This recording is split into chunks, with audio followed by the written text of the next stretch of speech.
About 5 o'clock that day, I was told that I could possibly never play volleyball again. Over the summer, I did have a medical injury. We had a week and a half around of Europe practices, and a couple days in, I started to notice that my hitting hand was getting very, very cold. Eventually, we got to the point where my trainer said we should get a CT scan for this. And that morning, we got it around 9 a.m.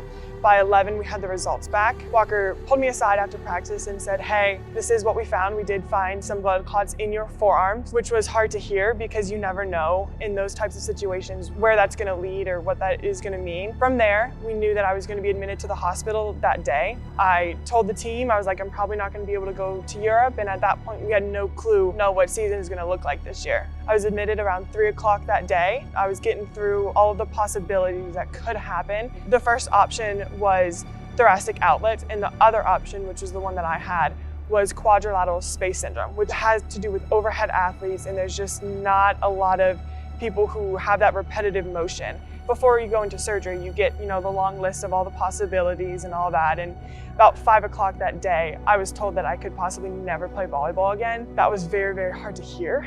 Wednesday night was when we went into surgery. I had to be awake for the first half of it, which was the angiogram. So for about 30-45 minutes of the first part of the surgery, I was awake. And before I went under, they were actually able to tell me that it was quadrilateral space syndrome. I just started bawling on the table right there because I knew that was best case scenario and I was gonna be able to kind of push to be back possibly for season.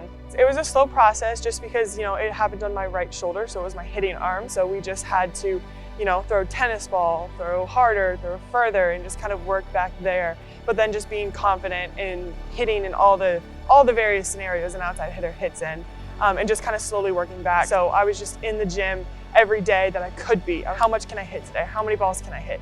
Hitting against the wall, serving, roll shotting, hitting on a box, just everything that I could possibly do to be ready for the volume that was needed when I would be able to return in preseason or later. While I was in the hospital, me and Kelly, we even had a conversation. He said, remember when you were here and Dan made her comeback from her knee and how loud the field house got? And he just was looking towards that for me. Every time I step out on that court, I'm just so grateful that I get to do what I love every single day. And I want to take this as far as I possibly can, just because I have so much love for what I do. And it just brings me so much joy just to be out on the courts and enjoy this game with every single one of these girls.